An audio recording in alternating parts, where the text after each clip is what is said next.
were you born? I was born in St. After George. the pre-existence. I was born in St. George, Washington County, Utah.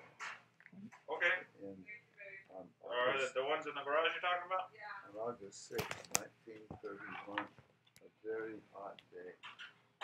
Okay. And my mother suffered terribly with the heat. I heard an exact date, so it must be an important story. There was no air conditioning in St. George on August 6, 1931. Like August 5th when Jerrold was born in Phoenix. Oh. That was not a good time, but That's what his mother felt like. things went well. And Grandma? I was kind of fat. I was 8 pounds plus. Nice. Well, he lost a little of it. So I got my baby fat. What about you, Graham? Well, Yeah, I was born too. On May 1st, 1936, in Salt Lake City, County. What is it? Salt Lake County? I don't know what it is. No, Salt Lake County. Utah. Were you born in a hospital or on the kitchen table? Jerrold says, "Fix my shirt." That's his shirt. Were you born on the kitchen table or in the hospital? I was born on a kitchen table because they had money saved up for Mother to go to the hospital to have me born, and a sister of Grandpa. Oh my gosh, I look terrible. Sister of my father's wrote and said she would like to come and help the situation and cook and birth the baby. Well, help birth the baby, and so the doctor came all right to the house. It was Custer Court was the name of the place where I was born, and there wasn't any place for me to be born but a kitchen table. It was important to be near hot water. Boiling hot water. Boiling hot water. Yeah. Okay. I was excited to have everybody see the birth. So it sounds like your parents did share their memories with you about the day you were born. Oh yeah, till Mother died. Sure, memories. Okay, what about your brothers and sisters? How many do you have and what are their names?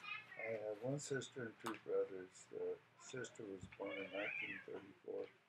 The other brothers, 1942 and 1941. That's Carla, Mike, and Shelby. Carla lives in Reno, and Mike and Shelby in Las Vegas. Very nice. Grandma? You do as good.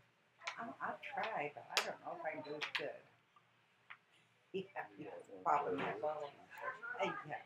Thank you. I know I've got 1 brother and 3 sisters. You sure you want to do this? I do. It's adorable. Well, be quiet. He likes to help. Be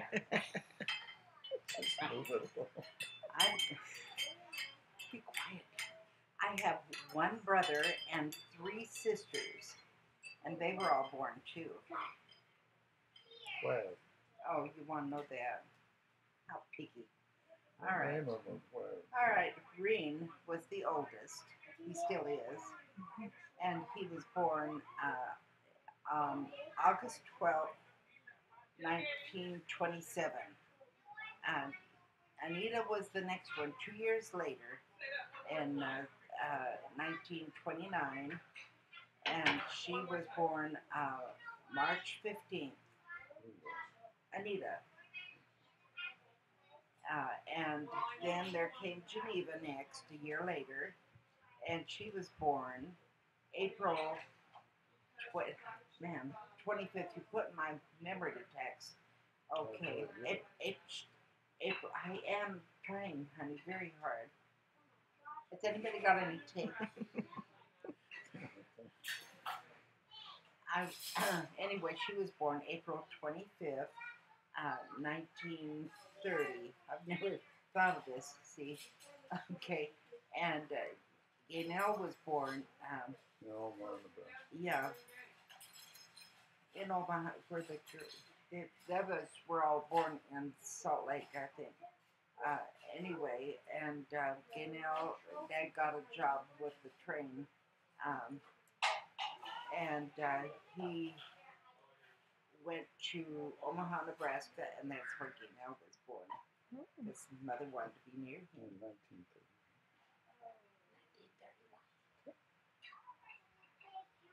October 1930. I said that. I said, no, I didn't, did I? October 10th. Oh, please hurry. Get this over 1931. with. I went to school with Gaynell. She was in my class, but she graduated a year early. Margie will tell you that. She graduated a year early because they were majorettes from the time they were 4, 5, and 6. And when Geneva and Anita went to BYU, she didn't want to be that far behind everybody, so she graduated. I helped her with all of her classes, tutoring her so that she could graduate. We played school. So the three of them could be majorettes at BYU. That's right. And I didn't go up with them. I stayed behind. Because I'm 5 years younger than Gaynell. Little Margie was my name, and forever it will be my name. And when I die, they'll say, oh, look, here's the little Margie. She made it. Go ahead. So, tell us about your childhood. Did you have any pets? What were your favorite games or No hobbies? pets. I never liked liver because Mother took in a stray dog. Yeah, Don says he's sorry for that. Teasing the kids. Anyway, and so she fed the dog liver, so I thought that was dog food and I would never eat it. But later I learned to love it at BYU. Awesome.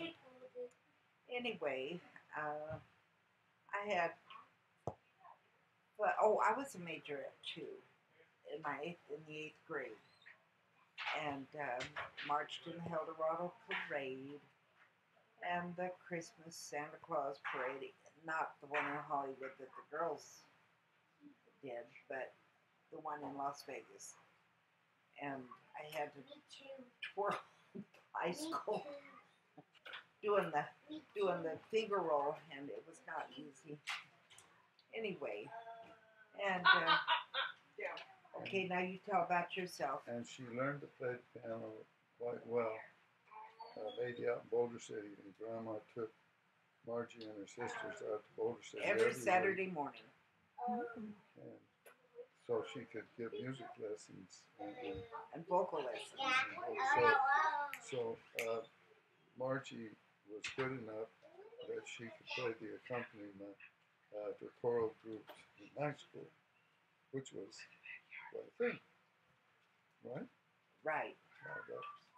I used to accompany soloists, and then I accompany mixed choir, mixed chorus, whatever they called it. So she had great musical training. I was trained in trucks and all kinds of equipment because that was my world. And I worked for my father after school, and on Saturday, we always closed on Sunday, helping him in his repair shop. And when he had a mail route, carrying the mail out to Henderson and Boulder City, I would drive that. It was a twice-a-day trip, but I quite enjoyed it until I graduated from high school. And then I just did it when I come home on the weekends from Dixie College. But I had a lot of mechanical training through my father. So, hobbies, I really enjoyed playing marbles when I was a kid. They don't do that anymore. It's a lost art. Now they play it when they're adults. Well, it's a lost art, but it was a lot more fun than video games. Really, to win marbles was far better than seeing something disappear on the screen. You could count the marbles and take them home. Mm-hmm. So that was good. I played hopscotch. Very It's fun. off. It's at tell Nope, you anything? it's still going. It No. looks like it's off. As far as my playing the piano, I played one night. I was on a program in Henderson for the Night of Stars. They had a lot of the stars on the from the Strip, and Frank Sinatra sang, and Sophie Tucker, and Dennis Day, and a lot of the stars. Most of those you don't know. Frankie May. Anyway, and one of the tenors in the group I was accompanying was gone, so I played for the group for one song, and the other song I got up and sang tenor. Whitney, the picture's gone. She It's says still it's going. okay. It's so gone. Yeah, it just Yeah, goes you blank. guys that are watching now can laugh at that. We've said it twice now. Tell us about your home life. Did you live in a house? I lived in a home, yeah, Okay. not a retirement home. Uh, We lived a block apart, but because he's 5 years older than me, yeah, in Huntridge, the Huntridge development, Margie's, in Las Vegas. she started out in Salt Lake, and then her father moved from a family to Ely, Nevada, where they got their musical training. And He then- was a partner in the Wonder Bread business when they moved here. Right. My folks followed construction because of my father. We spent 2.5 years in Gold Hill, Nevada, which is adjacent to Virginia City, which I thoroughly enjoyed. And then when World War II broke out, the mine shut down and we moved to Las Vegas, where my father worked out at Henderson in those big buildings that's still out there. And we moved out to Henderson for about 1.5 years, then to Las Vegas in the Anchorage. In 1942. My family moved to Vegas in 1940. My father had been bishop in Ely. Oh. So that's how we got to be neighbors, but I didn't know Margie until she was 5 years younger. And I didn't have anything to do with little kids. Little Margie. Besides, I didn't look very cute. What was your favorite and least favorite thing about school? Homework. Well, Not my favorite part. My favorite thing in grammar school was drawing pictures. I thoroughly enjoyed drawing. And I didn't have any least favorite things. It was just all one blur as far as I was concerned.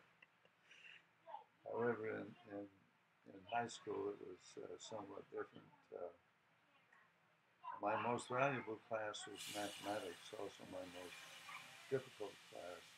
But my neighbor was the teacher, and I felt obligated to do well, which was a great blessing because without the background in mathematics, I wouldn't have been prepared for college. And without that, I wouldn't have been able to get the work I got. Okay. In grade school, I tutored. The principal had me tutor a girl. Her brother is in our ward now at this time. But anyway, she had really lousy grades before, and when I finished with her, she got A's and B's, and she became a nurse. I tutored a guy who was kept behind a couple of years too, but Let's focus on the positive. So Margie had early training preparing her for her eventual occupation of elementary school teacher. Nice. ta-da! That leads into our next question. What did you want to be when you grew up? A little taller, but it didn't work. Yeah. Well, having worked with my father in the automobile repair business and in trucks, I learned that that was not an easy life. and you couldn't depend on income, so I concluded I would go to college, and since I had an uncle that was a civil engineer, I thought that was nice. After my first year in Dixie College, St. George, which is now a university, I concluded I wanted to be electrical engineering, and through the Lord's blessings, managed to go to UNR Reno. And in those days, they didn't have a football game, but a football team, and graduated in actually it was 1953 when I graduated. I had to hold over in summer school to finish out elective courses. So before I went young in 1953. All right. Did you know what you wanted to be? Never thought about it. No. Well, when I went to BYU, I entered as just general studies, but by the time I was a sophomore, I said, I think I'd like to be a music Instructor. well, what do they call it? The thing who cares? Performer. No, dear. Anyway, that was my major, hard word. Okay. And by the time I was in the middle of my junior year, I decided that wouldn't get me very far with anything, so I changed to an elementary education major with a music minor. And I got a BA because I had studied French. Oh, gosh. I liked it better when we couldn't see ourselves. Oh. Okay, how did you two meet? You said you were neighbors, but Grandpa, you didn't really pay attention to her because she was younger. She was a little kid. I was a little kid. She was just a little kid. So how did you meet up then? You want her version or my version? Both. Let me hear your version. I went to the University of Arizona for a year after I worked for General Electric, following military. And I concluded that I wanted to return just to engineering and not pursue higher education. Although I have enough credits for a master's degree, I have 30 graduate credits. And through a friend of ours, Walter Long, I applied titanium metals and got a job there, which was a very nice job. And so I started there, and I lived with my folks and started going to the old Fifth Ward, which is now the Westwood Ward. I think so. And I was single, and I thought, well, I'll just attend church. But the bishop thought different, and he put me in the Sunday school. In those days, it was Sunday school superintendency. Now it's presidency. And I had the junior Sunday school. And Margie was doing everything possible in the senior Sunday school. Oh, I would sub in the junior Sunday school, though. But she was leading music and teaching wherever they needed her. And she was the ward athletic director. Assistant. And the drama director. I don't think the ward would have functioned without Margie. I really don't. That makes me sound real good. Yeah. Anyway, we had ward meetings for the Sunday school, and we had stake meetings for the Sunday school. I needed a ride to those meetings. No, they don't have those anymore. Yeah, but they did then. So I picked up a load of junior Sunday school teachers, and their average And I age was a load. around 70. And Margie had to have a ride, so I picked her up last. And I always managed to take her home last. No, you picked me up first, didn't you? Well, let's put it this way. The older ladies all sat in the back, and they snickered when I sat in the front. And so I always managed to take Margie home last, and sometimes we had to extend our time. Went over to the drive-in for a milkshake or something. Yeah. So that's how it all began. Very cool. Yeah, but I must insert here. I was fully aware during this time Margie was had not finished college, and that she was to go back to BYU for another full year. So one must be careful to not upset. Grandma called. Don't upset Margie's Mother. education plans, and don't upset her mother and father. They've invested a lot of effort into her college. So Besides, Mother said he couldn't marry me until I graduated. yeah, there was some obstacles that were in our way. It wasn't just, oh boy, you know. Mm-hmm. So then how old were you when you got engaged or married? And how did Grandpa propose?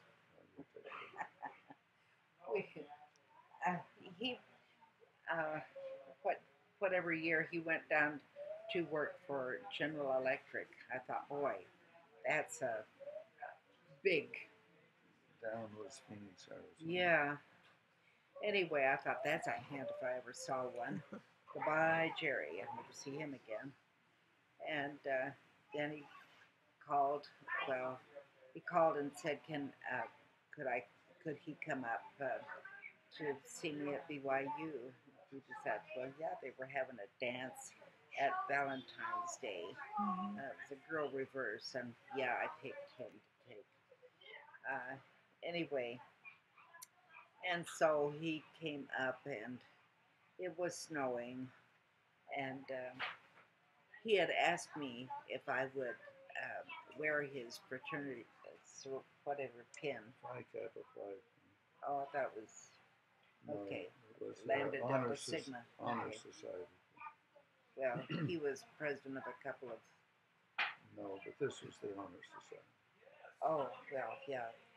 And I said, oh, I would love to. And so he figured if I said I'd wear his pin, so I didn't know, but he asked me to marry him that weekend. First, I showed her the rings. Yeah. Gave her options. It was too late once she saw the diamond. Oh. Yeah. Love it. He was stuck with me once that happened. Mm-hmm. And my roommates, they did everything possible. They put frogs and little toads in my bed, and they put colorless fingernail polish all over my lipsticks and my eyebrow pencils. And oh, I didn't do too well for my first period class the next morning. Anyway, and I was truly blessed. Anyway. Okay, and where were you married? In the St. George Temple. But I had some. Yep. It wasn't simple. I was in Phoenix. Margie I went up to her graduation, helped carry all. It took 2 cars to get all her stuff out to Las Vegas. And then I went on back to Phoenix. Grandma called, set the wedding date for us. She was good at that sort of thing. And which was reasonable to them, but difficult for me. But St. George temple was shut down for refurbishing, and so we had to go through on a special session, and there was no session. It was closed. We were just there for the city. That's right. We went through a couple of weeks earlier, on the 17th or 18th. I'll keep talking if you don't mind. All right. We had to. If you say it good. I had to come up from Phoenix. Margie and I went up to St. George to get the wedding license, and then I'm not sure if we had to have blood tests or not. And then I went on back to Phoenix, and then came back up 2 weeks later. Then we all went to St. George, and all you could do at that time was have a ceiling. You couldn't do anything else. And there were 18 brides married or sealed than I was. And the air conditioning in the temple was off, and we nearly all died. particularly my mother. But that was the way we did it. The nearest temple was Manti, and we didn't want to go, or Mesa, Arizona, or Los Angeles. So St. George was the pick. And his Aunt Harold and Aunt Harold. Uncle Uncle Harold and Aunt Ina's were sweet, and well, he had stayed with them for a year or two at Dixie, yeah, and so they were real sweet with us when we invited people over, and we changed clothes over there and everything. Anyway, Yeah. Honeymoon? Well, Margie decided that. Of course. well, you told me to. That's why. Yeah, we did a good job. A friend of hers told her about Cornell, California, and specifically a place called the Highlands Inn. So one of the few times I was very smart, I went to a travel agent. Well, I didn't know what else to do. And the travel agent knew about Carmel, and this was in Phoenix, and the Highlands Inn, and they made the reservation, told me what to avoid there, and got us all set up. So it worked out real good. Carmel's right next to Pacific Grove, which is near Monterey, which is very picturesque. There's a famous golf course there. It's called the 17-Mile Drive. Yes, it was. It was beautiful. So it was nice. And on the way back, we went through Yosemite briefly. We couldn't find a place to stay in Yosemite, and they offered us a tent. We declined. And Because I had just seen a snake outside the car. when Margie saw the dead rattlesnake, that cinched her. So we just kind of passed. So we crossed Tioga that night and stayed at a lovely place called Levi Meat with a nice motel. And that was nice. The place we honeymooned was called, at the time, it was called Carmel by the Sea, California. Nice. Yeah. So, very nice place. And we took the kids back to see it. Jerrold seen it. That was good. His aunt down in Phoenix, what's Jake Hunt's wife's name? Jean.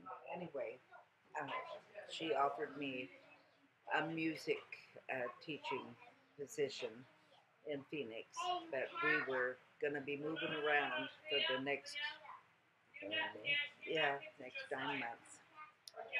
We started out in Oceanside. He and a team of men were putting in computers for GE at the Marine bases. First at Camp Pendleton, and then he went down to North Carolina. We kind of scooped south to see the sights. Went through New Orleans. Yeah. Anyway, and then at the Pentagon Annex. Annex, that was in what it was. Washington, D.C. Yeah, and the admiral or whoever it was, I saw him on TV push the button to start the computer. Very cool. Anyway. She had an eventful first year, and we raced back to Phoenix just in time to get Jerrold born. Yeah, we got back about Memorial Day time, the day after, I guess, when we finally arrived.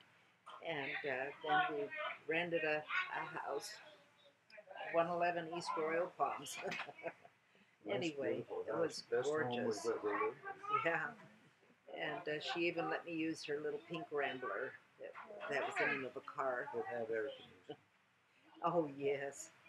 Anyway, and then Cheryl was born in August 5th, 1960. At Good Samaritan Hospital. Yeah. That was the next question. So we're going to go through each kid. There's 6 children. Cheryl's the oldest. Tell us just a quick blurb about her. Cheryl was very precocious. somewhat of a challenge because within a few weeks of her birth, about the time of her blessing in Las Vegas, uh, she developed a condition called caloric stenosis, which means the valve at the bottom of the stomach closes off and won't let the food pass pass the out of the intestines. stomach, so it has only one way to go, And that's so she, back where it came from. we had to feed her.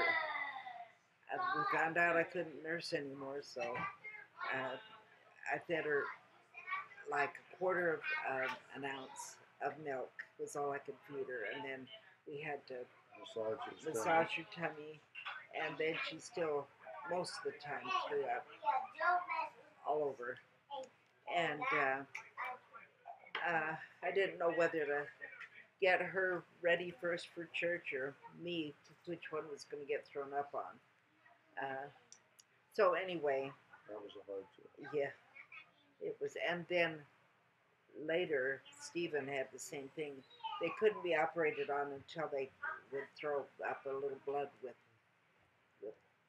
their. How was she in her teenage years?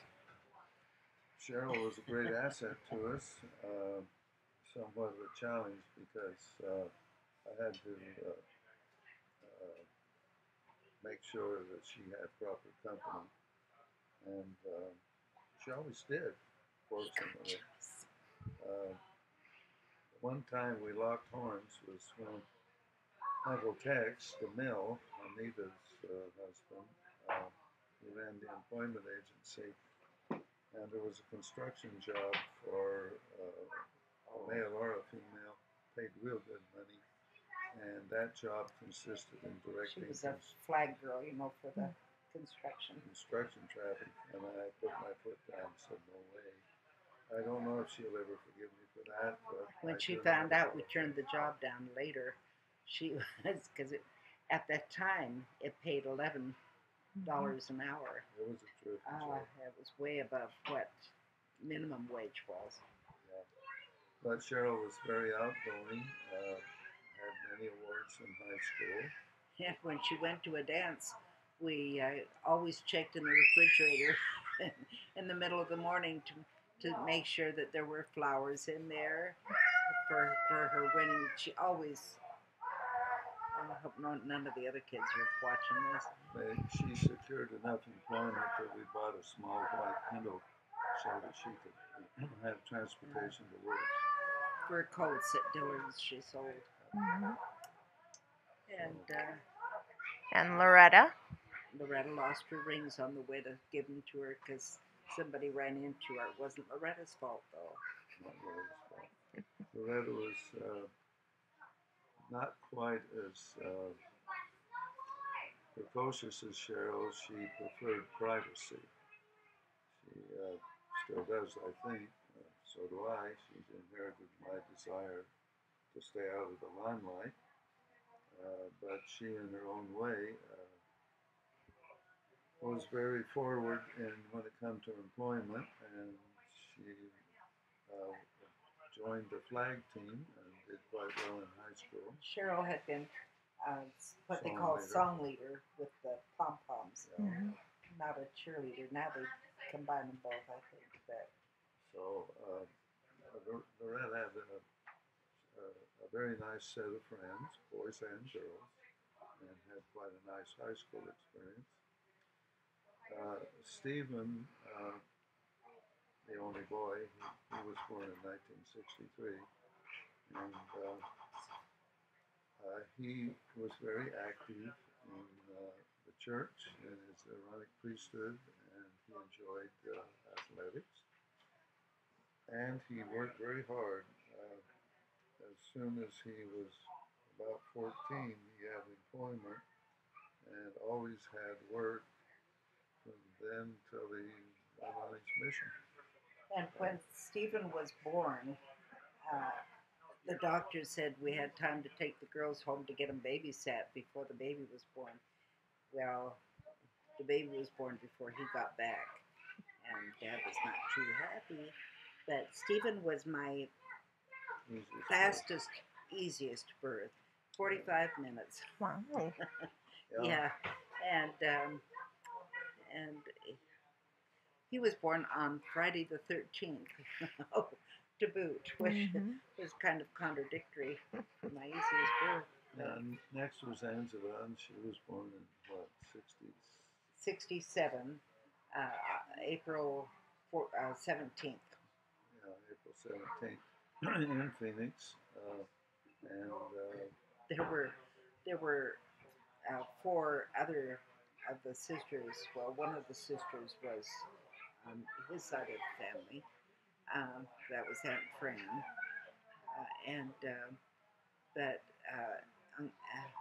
Geneva was pregnant all within 1 week. We were due, as I remember, and Geneva had hers early. At the last of March, she had Doug early, and then Marge had hers next. That was Sharma, about a week before, or a week and a half before Angela was born. Next, April 17th. And then Randy, Gaynell's son, was born on my birthday, May 1st.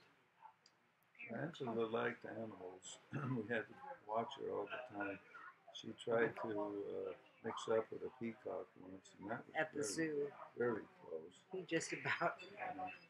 We had to keep her away from dogs. She ended up getting bit once. Oh, well, that was a... Yes, it was a German Shepherd. No. Yeah, it was, No, Chihuahua. Well, what about that neighbor's German Shepherd? Well, I got brave when he was coming at her, and I pointed at him and said, "Go home," bang, you know. Bang. That was his name. And he went. I was surprised. And Angela saw the light. Oh, the German Shepherd was the one that bit Angela on the stomach. Yes, that's what I was trying to... Not Angela, Amy. Oh, Amy. Okay, well, anyway. As our company pulled in the driveway. By that time, by the time Angela was employable, Cheryl was working for Diane Whiting's business, and Angela also went to work there. And so did Stephen. And yeah, Stephen had employment there, and that was quite a big adventure. We had 3 of our kids working for Diane Whiting. And Angela, after finishing high school, went to Rick's, and then she wanted to go on a mission, so she went to Kentucky.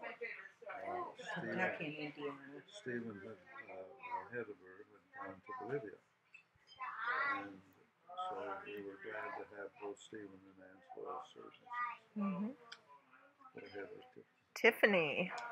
Oh, Tiffany was born on the windiest day that I could ever remember. And it was so windy, with the front door bolted and everything.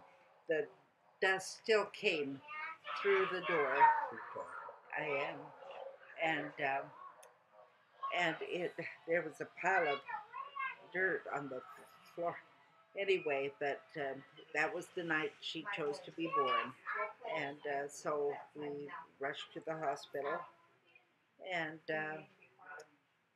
the doctor, well, the head nurse was a friend of ours, and she said if she had been born an hour later, she wouldn't have made it. But she had a cord So wrap. what year was this, Margie? That was 1971.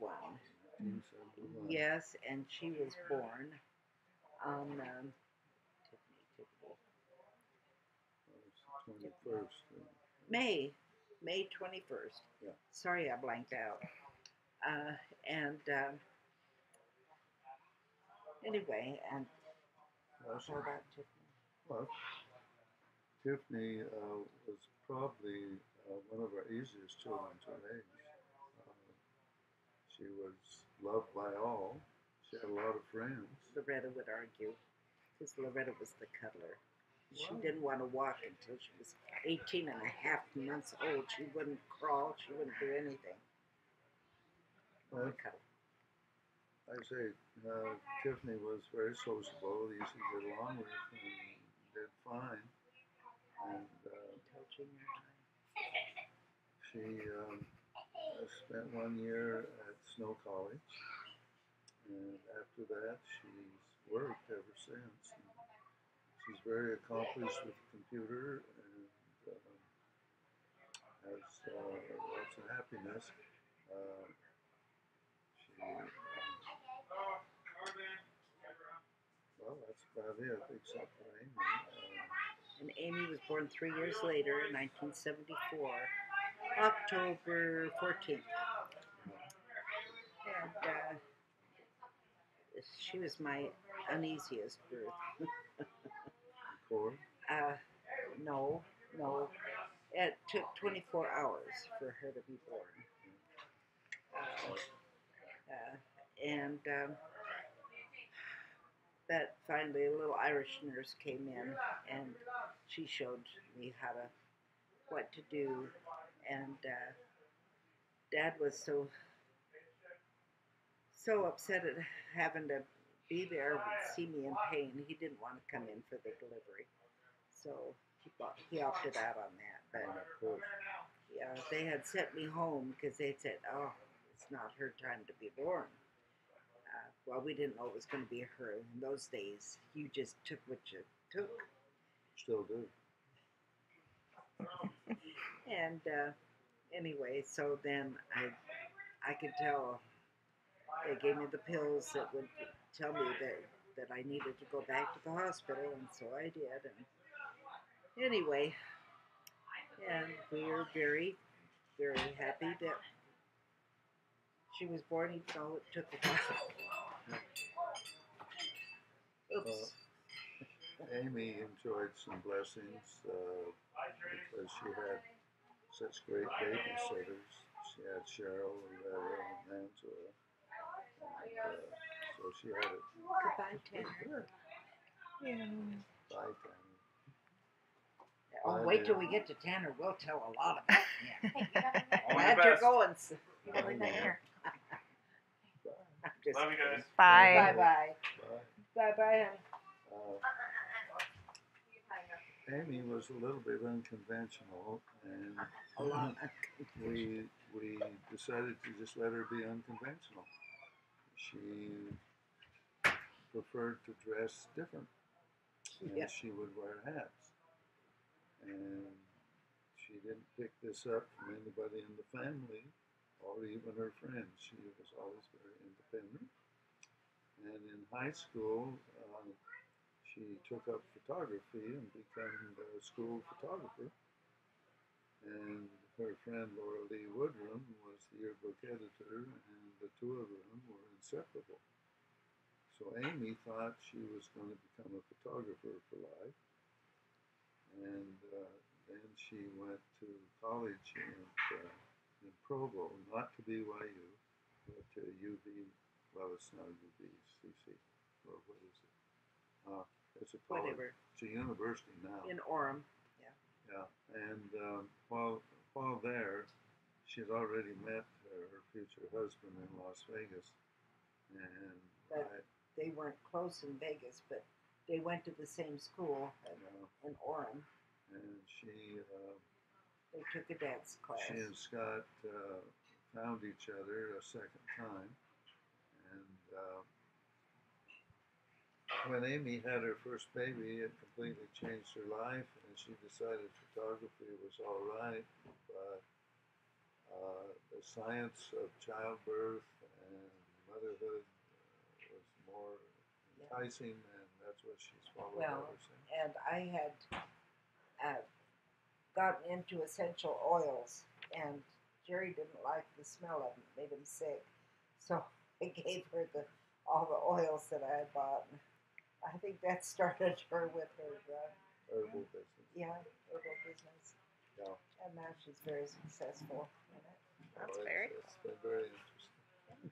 Very nice. She And was a flag twirler in high school also. Yeah, she was very busy.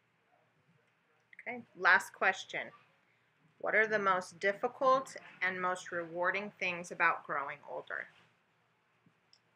It's seeing our great grandchildren. They're so cute. You guys have done so well. We won't mention that that's Whitney that I'm talking to. So she's done But it is very rewarding. Right now we have 24 grandchildren and 13 and a half great-grandchildren. Julene is going to have another one. That's Julene Bateman living in Seattle, Washington. Ta-da. Which now, one of our most difficult challenges is we have Stephen's family, including the Batemans, that's Julene and Chris and their 2 boys, and soon to be a 3rd child in Seattle. We have Whitney and her family in Mesquite, and we have Alexis and her family.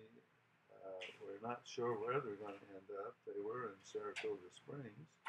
We have Amy and Scott and their 6 children, 6 or 7. 6. 6 in And South Jordan. West. South Jordan. Is it south? I think it's South Jordan. It's up there somewhere. Yeah. And Loretta's children are scattered all over, so that only Lucas is in town.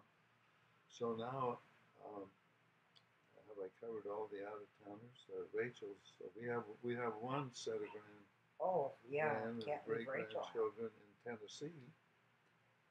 We can't possibly visit all these people, and